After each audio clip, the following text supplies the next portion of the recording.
Voice of Indonesia. Dari Indonesia untuk dunia. Voice of Indonesia dari Indonesia untuk dunia. Pendengar, kita kembali lagi dalam program Ranah Diplomasi. Dan hari ini kita akan berbincang dengan Duta Besar Republik Indonesia untuk Yordania dan Palestina, Ade Padmosarwono. Sudah tersambung bersama kami dalam layanan Zoom. Pak Ade, apa kabar Pak? Alhamdulillah sehat, insya Allah sehat selalu. Gimana kabar Mbak Indah juga di Jakarta? Alhamdulillah sehat Pak. Pak, Di sini dingin. oh sudah dingin ya Pak ya. Kalau di Jakarta nih baru 2 hari terakhir nih mulai hujan lagi. Di sini udah berapa hari kabut. Oke, Hari ini. Pak Ade, Ya, ini silakan. bisa dijelaskan dulu mungkin Pak situasi terkini untuk di wilayah Palestina terutama Pak. Baik, situasi di Palestina saat ini ya seperti ada di pemberitaan masih peperangan terutama di Gaza ya. Jadi di Gaza itu perang masih terus berlanjut dan serangan dari tentara Israel terus memakan korban jiwa terutama warga sipil dan menghancurkan beberapa infrastruktur juga perumahan, mungkin sekitar 60% lebih dari tempat tinggal itu hancur. Fasilitas kesehatan itu juga sudah mengalami situasi sangat kritis.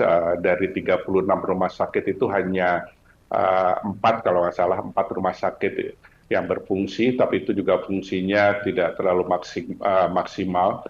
Ya, penyaluran bantuan sudah terus masuk, tapi belum memadai ya, karena sejauh ini pos perbatasannya masih terbatas, yang terutama di Rafah, walaupun sekarang sudah dibuka yang salah satu lagi pos perbatasan di Karem Abu Salam, tapi yang Rafah yang masih menjadi yang utama, itu truknya masih belum banyak.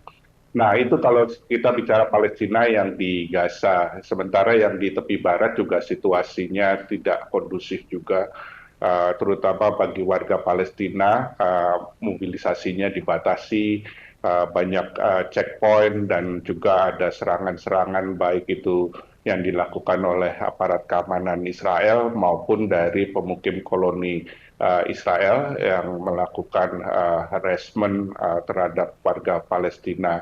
Itu pun juga memakan korban jiwa, walau beberapa yang ada yang tewas, ada juga yang luka-luka. Jadi secara umum situasi di Palestina ini sangat tidak kondusif, terutama dengan perang di Gaza maupun di tepi barat. Jadi boleh dikatakan tetap mencekam. Itu kira-kira secara umum situasi di Palestina. Untuk warga Indonesia sendiri Pak, masih adakah yang berada di Gaza dan apakah di tepi barat juga ada, dan seperti apa kondisi mereka Pak? Kalau yang di Gaza, sepengetahuan kami masih ada 2 WNI yang bekerja sebagai relawan MRSC, yang sepengetahuan kami, karena memang komunikasi dengan di Gaza ini sangat sulit karena sering juga jalur komunikasi telepon ataupun Wi-Fi, internet itu sering putus, sering dimatikan. Tapi sepengetahuan kami masih ada 2. Kalau di tepi barat tidak ada. Kalau warga negara Indonesia yang tinggal di tepi barat tidak ada.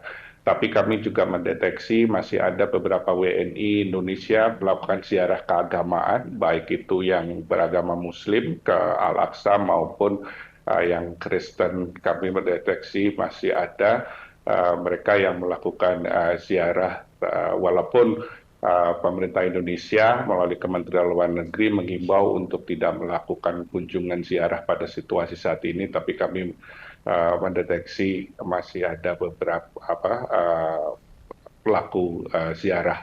Tapi kalau yang tinggal di tepi barat tidak ada. Sementara ada juga yang WNI yang tinggal di Israel, jumlahnya kalau 123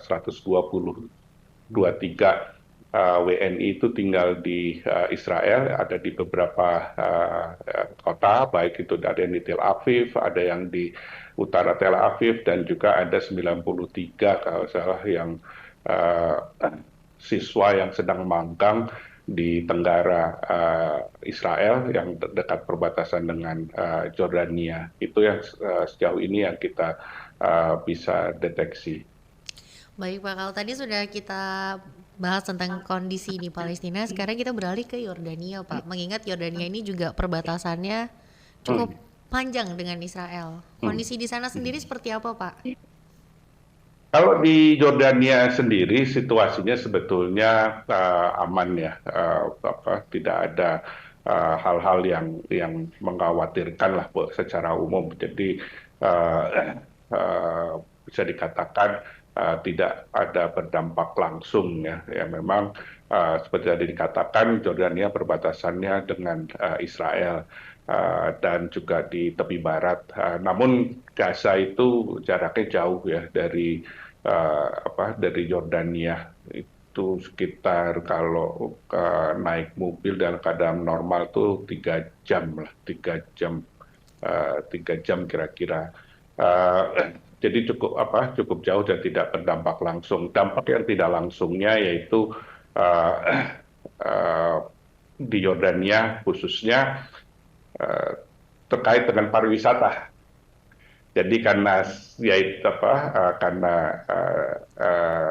ada gejolak di Palestina, banyak wisatawan yang semula ingin berkunjung ke Jordania itu menunda perjalanannya ataupun membatalkan perjalanannya. Tapi sebetulnya kondisinya aman di sini, walaupun juga kadang-kadang ada juga lah demo-demo, tapi tidak pemerintah setempat mampu mengawal dan menjaga situasi. Jadi secara umum bisa dikatakan bahwa kondisi di Jordania ini aman dan kondusif.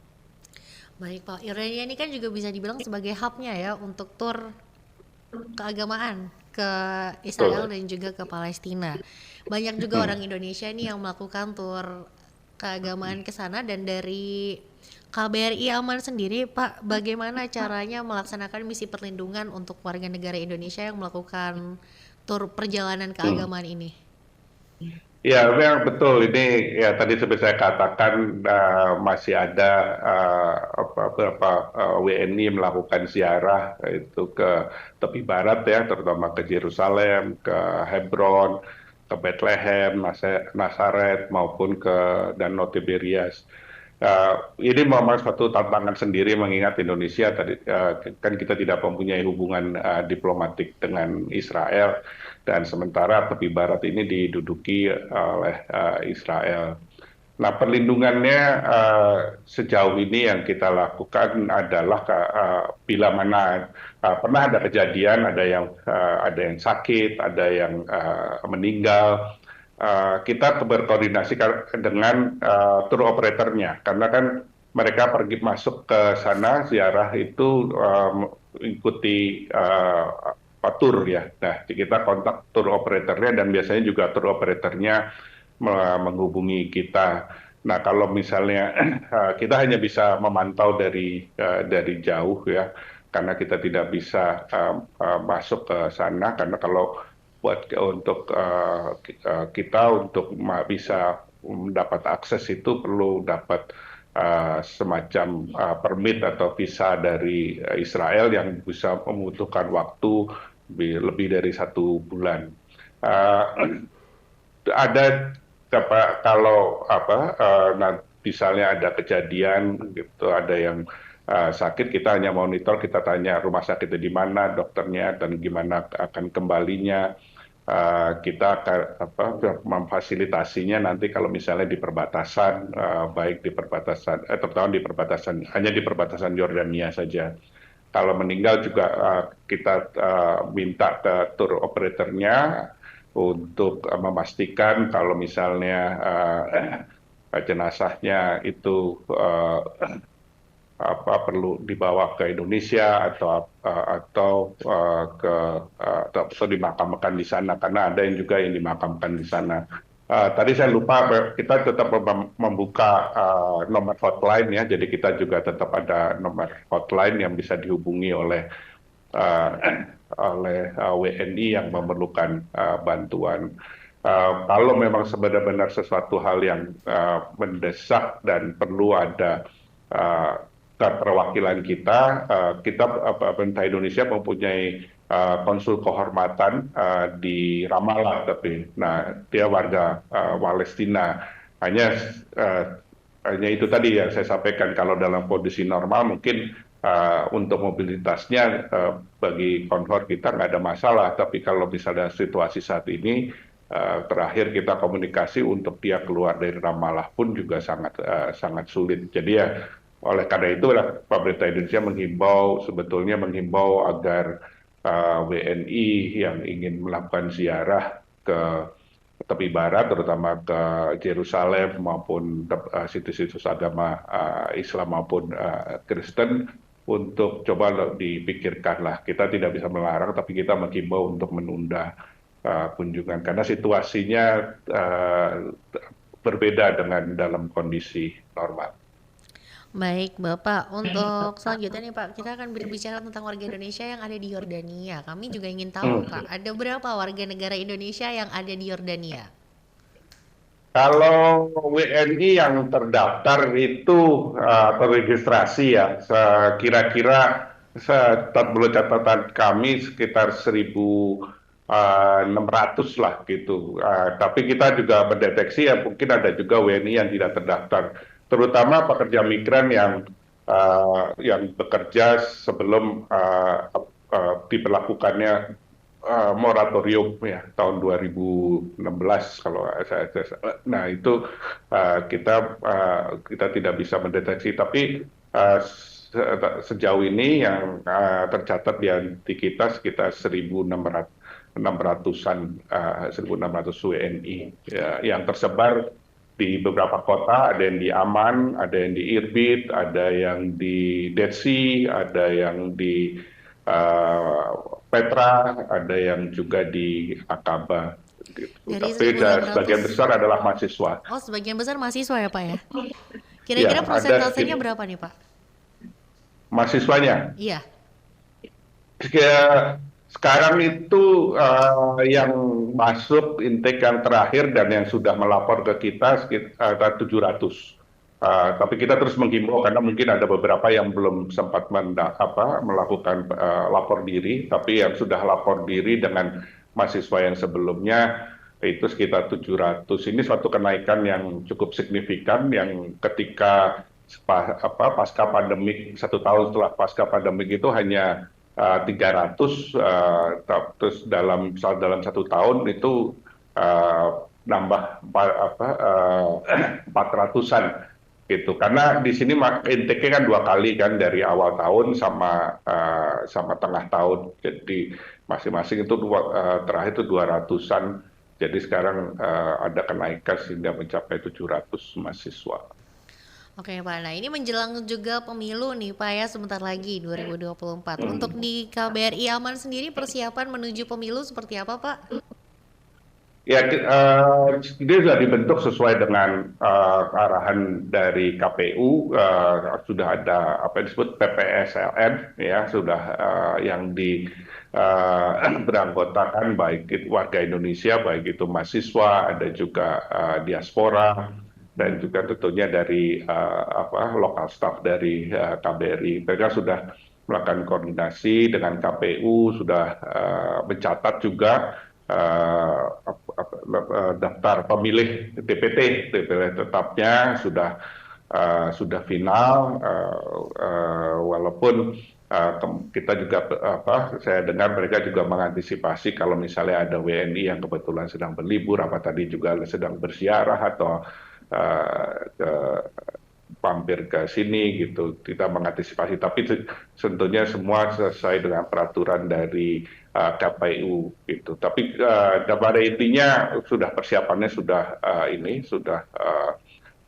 baik, yang saya monitor, dan juga surat-surat suara dan segalanya katanya sudah dikirim juga, katanya sudah diterima juga oleh PPSLN. Untuk tanggal pencoblosannya sendiri, Pak, apakah ada perbedaan nih dengan di Indonesia atau juga di kedutaan-kedutaan lainnya? Ya, karena benar ada perbedaan dengan yang ada di Indonesia. Kalau di Yordania, PPSLM itu telah berkoordinasi dengan KPU dan menetapkan tanggal 9 Februari sebagai tanggal pencoblosannya. Jadi sudah berkoordinasi dengan KPU untuk penetapan dari tanggal. Jadi insya Allah tanggal 9 Februari, walaupun perhitungannya tetap sama dengan di Indonesia tanggal 14 Februari, tapi pencoblosannya 9 Februari. Untuk antusiasmenya sendiri nih Pak, warga negara Indonesia yang ada di Aman menuju ke pemilu 2024 tuh seperti apa Pak mereka di sana?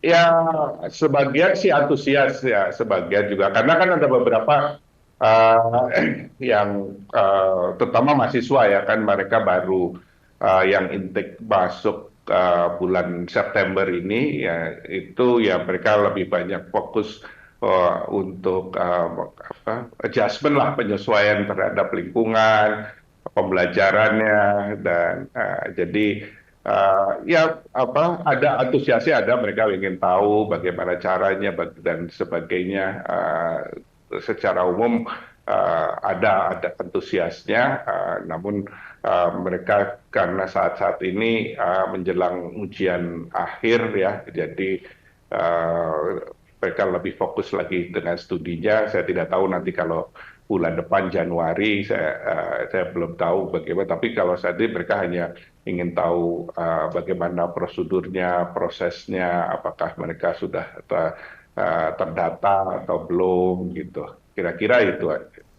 Baik Pak, kita beralih ke topik selanjutnya nih Pak mengenai ekonomi juga. Karena bisa dibilang Indonesia ini adalah mitra dagang terbesarnya Yordania untuk wilayah Asia Tenggara. Kalau dari catatan data yang kami miliki nih Pak, nilai ekspornya sendiri ini sudah mencapai 592,63 juta dolar Amerika yang didominasi dengan produk-produk seperti batu mulia, ada mutiara juga, lalu ada kayu. Nah, bagaimana nih catatan Bapak atas capaian ini? Ya, ini suatu kemajuan dari perdagangan bilateral Indonesia dengan Jordania ya, karena berapa tahun sebelumnya nilai perdagangan kita itu lebih dalam posisi defisit. Baru sekitar 2 tahun terakhir justru berubahnya itu ketika pandemik. Jadi kita mengalami surplus ini merupakan surplus yang kedua dari nilai perdagangan kita. Nah, tadi benar nih memang yang memberikan kontribusi seperti batu mulia, logam mulia maksud saya, logam mulia juga dengan produk-produk kayu. Sebetulnya juga ada briket arang dari dari kopra itu untuk orang Timur Tengah ya kan mungkin tahu kebiasaannya kan suka sisa yang nah itu arangnya itu di ekspor dari Indonesia. Maksudnya impor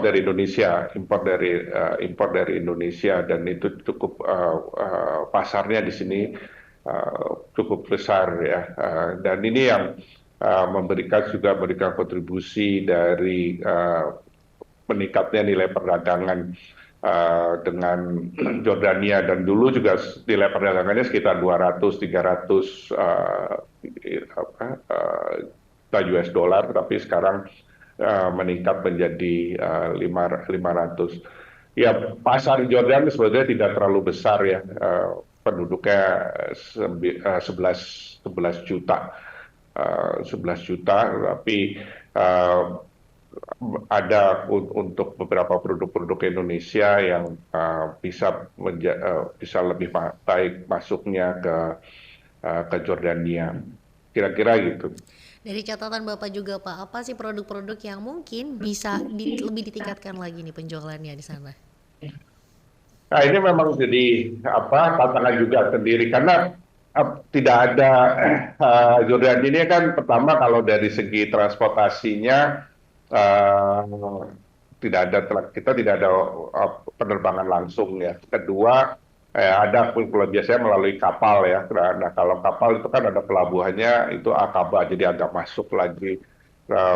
Banyak produk-produk di Indonesia itu ada yang langsung, ada juga masuk melalui melalui Saudi Jeddah terus nanti naik truk ke sana. Nah kalau bicara komoditinya apa, yang kita terus upayakan pertama adalah kopi. Nah, kopi ini walaupun ada, tapi kopi kita itu kalau di sini ada, tapi kopinya kopi banyak kan kopi sachet yang instan ya, tapi bukan kopi bijinya masih kurang begitu banyak. Ini yang perlu kita dorong dan potensinya sebetulnya ada karena orang warga Yordan maupun orang-orang Timur Tengah itu suka minum kopi. Nah, ini hanya kopi kita harus bisa mampu bersaing baik dari si kualitasnya maupun harganya karena kopi-kopi dari seperti dari Kenya, Afrika itu kan dekat kan, jadi secara cost-nya kan lebih murah kan. Juga ada kopi dari Brasil, dari Latin Amerika, itu juga relatif lebih murah. Nah ini yang kita terus ingin dorong adalah seperti produk kopi, juga furniture juga. Sebetulnya dulu juga furniture, kalau produk-produk kayu tadi seperti dikatakan memang ada potensinya, tapi yang furniture ini juga perlu didorong. Waktu itu saya juga pernah ketemu dengan pengusaha mebel di sini. Mereka mengetahui produk Indonesia bagus, cuma tentu persaingan marketnya, gitu. Karena banyak juga produk-produk furniture ini datangnya dari Eropa ya. Karena mengingat karena Jordania ini punya FTA dengan beberapa negara Eropa, dengan Amerika gitu. Jadi mereka kompetisinya lebih murah, barangnya lebih murah dari segi jarak tadi yang saya sampaikan. Kenapa saya perlu sampaikan untuk bagaimana proses transportasinya ini merupakan saingan kita. Tapi saya yakin bahwa produk-produk kita, terutama ukiran-ukiran kita itu sangat baik ya. Jadi itu juga yang kita dorong. Yang terakhir juga perak. Nah ini juga perak ini kan produk kita juga bagus dan warga Yordania maupun Timur Tengah lainnya itu suka menggunakan terutama yang perempuan maupun hiasan di rumah itu perak itu jadi salah satu andalan ya. Jadi ini kira-kira dari yang ingin kita coba dorong yaitu pertama kopi, perak, furniture dan tentunya barang-barang seperti chemical juga kita juga barang-barang kimia itu mungkin kita juga akan coba dorong. Baik Pak, untuk preferential trade agreement-nya sendiri ya antara Indonesia dan juga Yordania dalam investasi pupuk ya Pak ya. Ini bagaimana kelanjutannya Pak? Fosfat. Iya, untuk PTA Indonesia dan Yordania juga nih dalam investasi pupuk. PTA, terkait pertama ya, PTA, kalau PTA memang kita pernah mengusulkan untuk melakukan negosiasi atau perundingan dengan, PTA dengan Jordania, tapi Jordania belum secara eksplisit menyampaikan kesiapannya untuk melakukan perundingan PTA. Itu memang diajukannya sudah berapa tahun yang lalu, tahun 2021, dan kita terus mengingatkan. Dan sekarang mereka sedang mempelajari apakah untuk bersedia melakukan perundingan, tapi ini belum ada kabar lagi.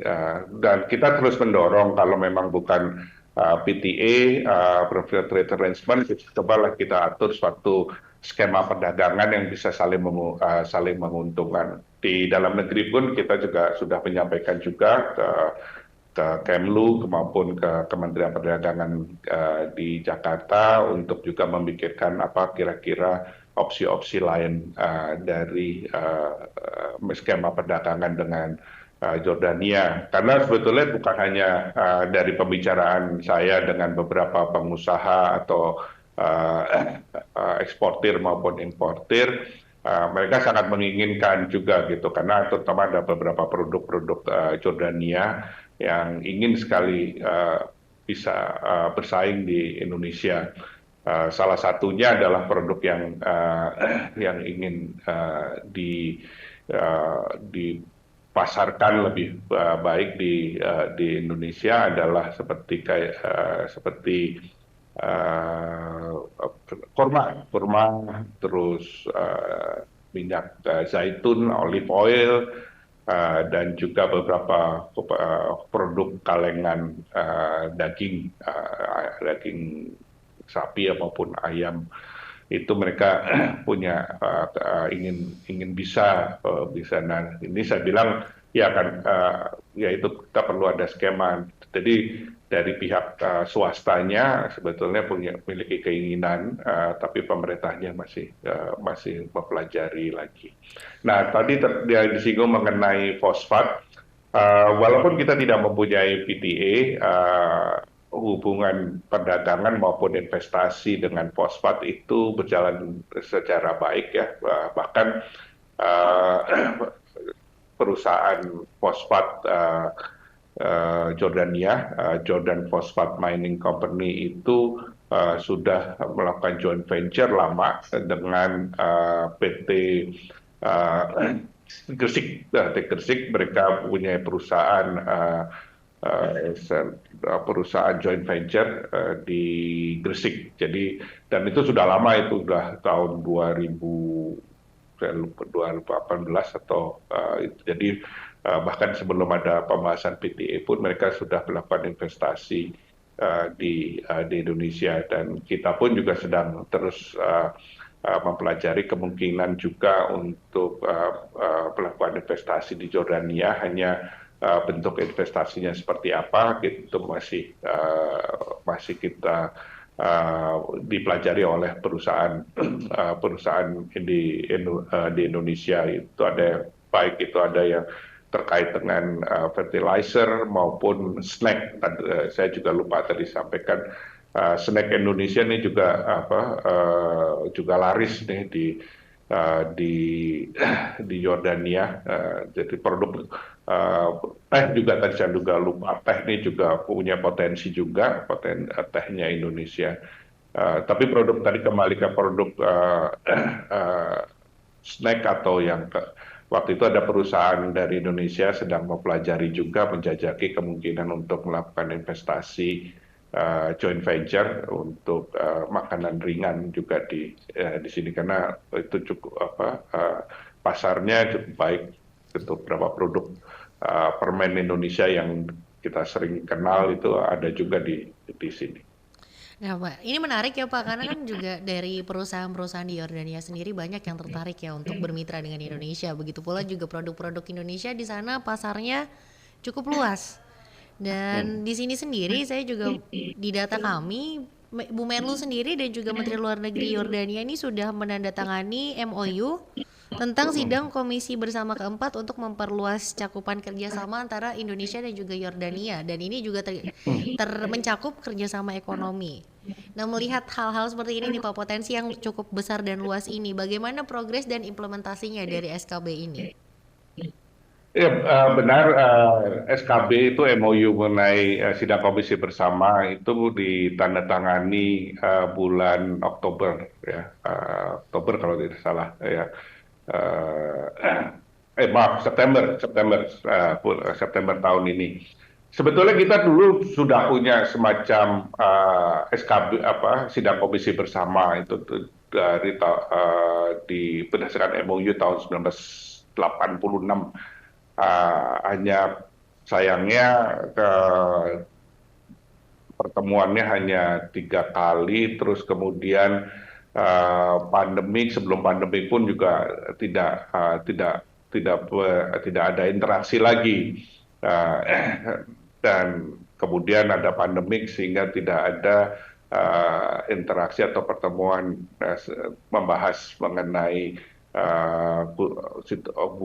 hubungan secara umum Jordania dan Indonesia, walaupun Bu Menlu sempat ke Jordania pada masa pandemik tahun 2021, yang di mana Bu Menlu menegaskan untuk, yaitu pertama mengenai PTA, kedua bagaimana untuk membangun kembali interaksi antara Indonesia dan Jordania dalam suatu sidang komisi bersama. Nah, ini sebetulnya MOU yang ditandatangani ini suatu proses yang sudah diinisiasi oleh Indonesia, oleh Bu Menlu pada waktu kunjungannya ke Jordan tahun 2021. Nah, sekarang momentumnya kita memanfaatkan momentum ini untuk dimulai kembalilah pertemuan SKB, dan kita sedang terus berkoordinasi juga dengan Kementerian Luar Negeri Jordan. Kita sedang mengidentifikasi pertama terkait dengan MOU yang sudah dimiliki oleh Indonesia dan Jordan. Ada beberapa MOU, apakah MOU-nya ini masih relevan, apakah perlu direvisi ataupun kita sudah tidak perlu lanjutkan lagi. Jadi itu mengenai MOU, dan dari MOU itu kedua kita lihat bagaimana apakah bisa diimplementasikan dan bagaimana implementasinya. Dan ketiga, ya kita membahas tadi yang usulan Bank Indonesia mengenai suatu skema perdagangan. Insya Allah memang sedang kita bahas kemungkinan tahun depan kita adakan apakah pertemuan dalam tingkat pejabat senior dulu, nanti baru pada tingkat Menteri Luar Negeri. Jadi momentum penandatanganan ini kita terus dorong. Meskipun kita menyadari juga, terutama di Yordania yang saat ini sedang memfokuskan situasi di Palestina, terutama di Gaza, tapi mereka tetap juga berkomunikasi dengan kita untuk bagaimana terus menjalankan atau mengimplementasikan dari MOU SKB yang baru ditandatangani di bulan September yang lalu. Baik Pak, terakhir Pak, yang ingin dicapai ini oleh KBRI Alman di 2024, silakan Pak. Ya, yang ingin dicapai karena KBRI tidak hanya untuk Jordania, dan kita juga merangkap Palestina. Nah, kalau terkait dengan Jordania, tentunya harapan kita tadi hubungan ekonomi dan perdagangannya Indonesia Jordania itu semakin meningkat, ya, baik untuk saling menguntungkan.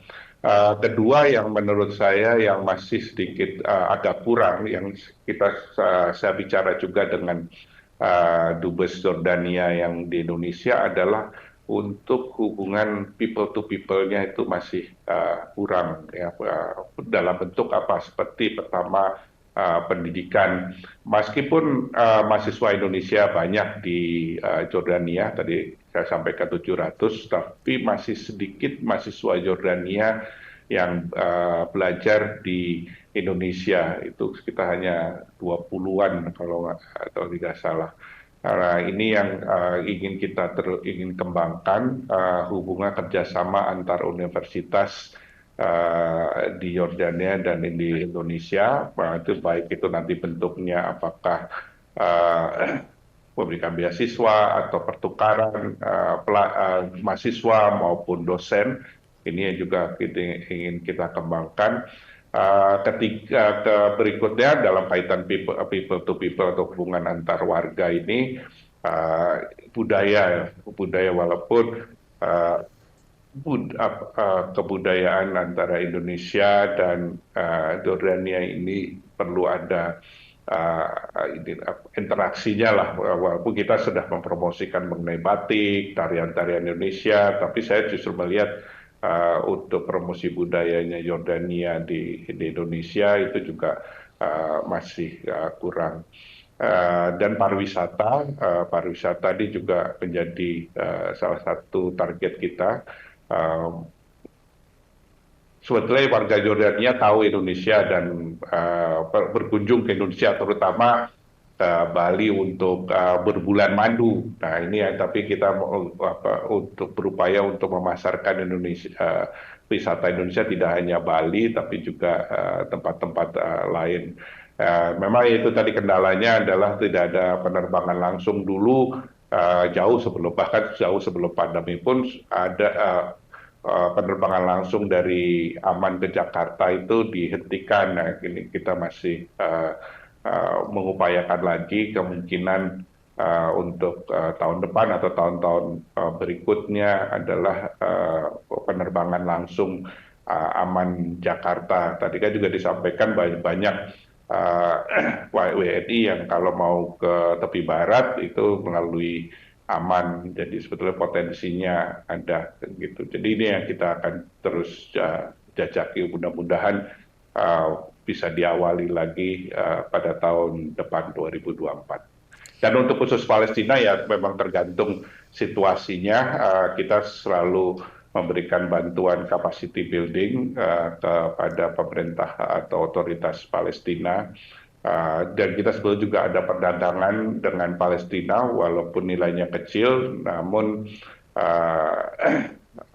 kita tetap mendorong adanya peningkatan produk-produk Indonesia. Ya, tapi kita menyadari juga pasar di Palestina itu sangat kecil, tapi dalam hubungan suatu negara. Tidak hanya hubungan politik, tapi ekonomi perdagangan perlu juga terlihat.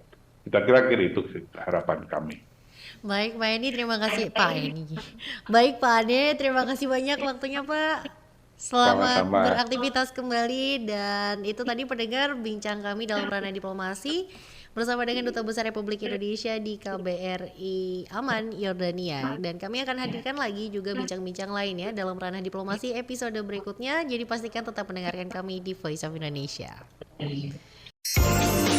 Voice of Indonesia, dari Indonesia untuk dunia.